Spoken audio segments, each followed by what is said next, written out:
Hi, stock investors. JJ here. Welcome back. Well, we've got Tesla delivery numbers, Q2 delivery numbers out today. So we're going to look at that, and then we'll look at some debate around what the future of Tesla is from here. So that's always fun. Let's get into it. Breaking news on Tesla. Let's get to Phil LeBeau. Got the Q2 delivery numbers for Tesla, and these are better than expected. Remember, the street was expecting about 436,000 vehicles delivered worldwide in the second quarter. Tesla delivering 443,956 vehicles in the second quarter. 95% of them, as it usually is, Model 3 and Model Y. Remember, they don't break down those two between the Model 3 and the Model Y. So it would be good to see those numbers. They never do that. I don't know why.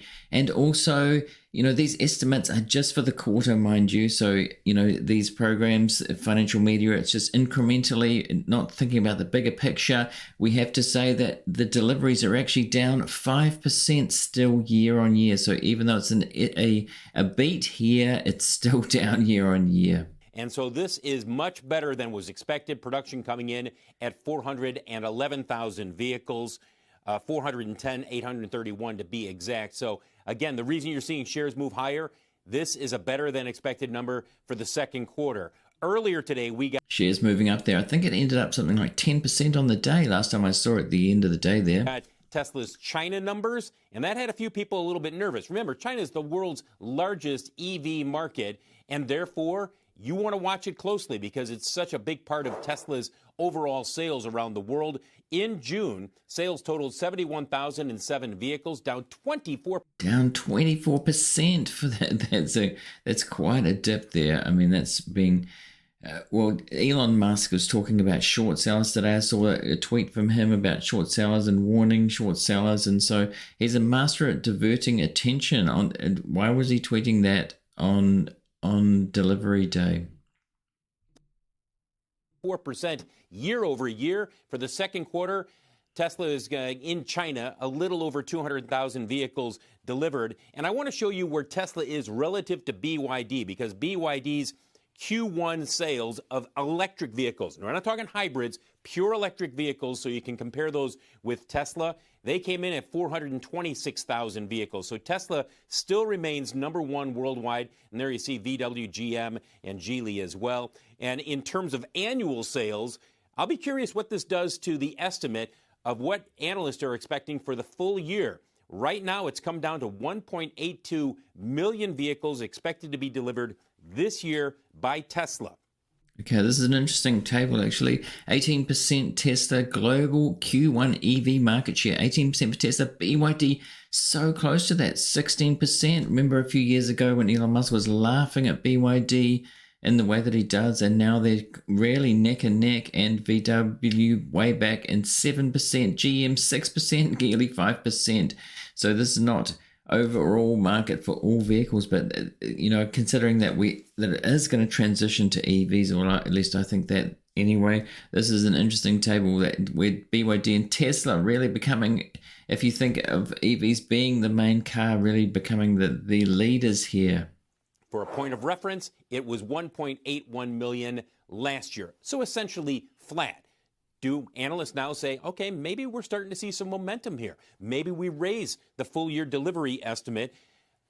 Now, as you take a look at shares. See, raising the estimate, it's just, if it's relative, quarter on quarter, these quarterly beats or misses don't really matter. It's really the overall. And as I said, 5% year on year down, and really investors really care about going to care about the margins with the results coming out in late July, which is not far away now, and Elon Musk has seemingly engineered it so this 8th of August date, not long after that, for the robo-taxi launch. So there'll be fever pitch whether the numbers are good or not. A lot of the fanboys are already talking about it, and today talking about Elon Musk, being arrogant about short sellers. Where short sellers don't really matter as far as I can see for a company like this. Did Jeff Bezos did he care about short sellers when people were shorting Amazon? Through all those years, because he knew the company was growing, he knew the company was good. He didn't care what the share price was doing. He was always concerned about the long term. Shares of Tesla, a couple of important dates to keep in mind. July 23rd, After the bell, that's when we will get the Q2 results, and we'll see what kind of impact pricing in China has had on those Q2 results. And then on August 8th, this is the one that so many are focused on. This is when Elon Musk, he talks about the robotaxi. What's the plan? Do they show us a vehicle? Do they give us a timeline in terms of robotaxi being deployed?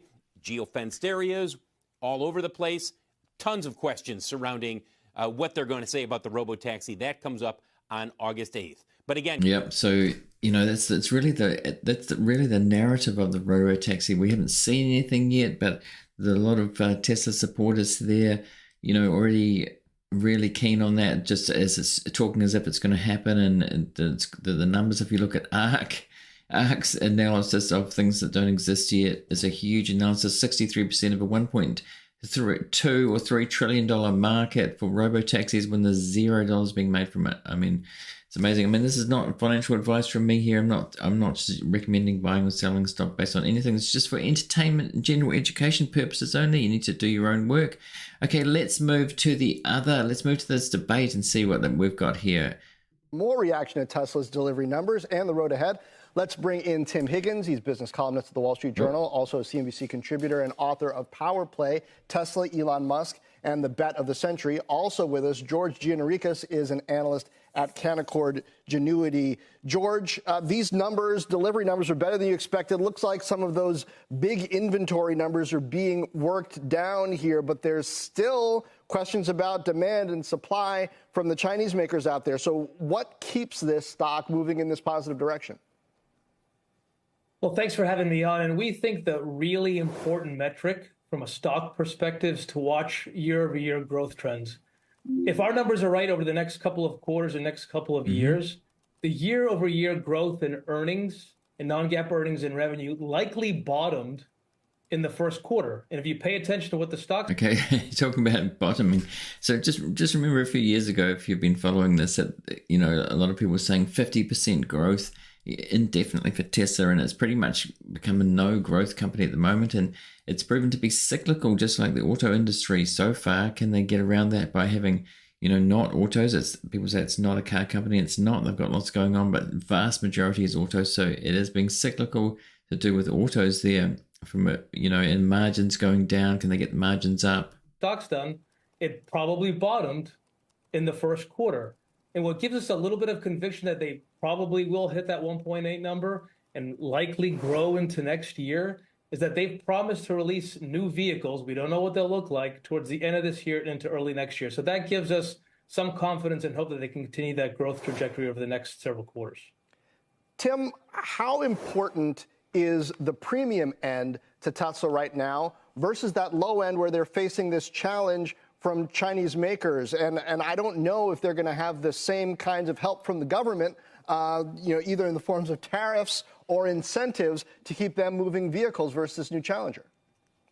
Yeah, this is one of the challenges for Tesla right now is they're kind of stuck in the middle. You look at the Chinese rivals and they're kind of biting at the low end of the market, appealing to people who are price sensitive. But then at the high end of the market, you're seeing new entrants out there from Lucid and in China itself from some of the local makers there. They're the hot new product to have in a market where early adopters or people want to have the newest thing. Tesla's lineup long in the tooth and kind of fighting for that middle. It really begs the question about the Cybertruck. I mean, that's what Elon Musk wanted to make, but should they have gone for a cheaper vehicle, a $25,000 or less vehicle if they could? BYD's been doing that, and been successful in China. Should they have been doing that? I mean, the trucks are a big market, but it's an expensive truck. What do you know? What do you think? Let me know in the comments whether you think that they should have gone for the cheaper version. That they're going to go for this robotaxi, which is a whole different thing altogether. Whether Elon can pull something out of the hat here, he's done it before. I mean, it's SpaceX, he's done that, right? So I'm not saying that he couldn't do that. And as I said, not investment advice, but it's going to be fascinating to see. It's fascinating to watch and to see, how if they can do that, whether people can trust Elon Musk, what he says. He's definitely a master of distracting attention with bad things and to get the next hype machine going, the next future thing that doesn't exist yet, which is robotaxis. It's a big ask and a big call. Middle realm where it's not quite sure how hot the market is. Phil, what would you add to that? What would be the next important data point to watch? Well, it's the robotaxi. I mean, this is the one that everybody is keying in on because people want to know if there is truly going to be the level of detail that will give them confidence to say, you know what, this strategy makes sense.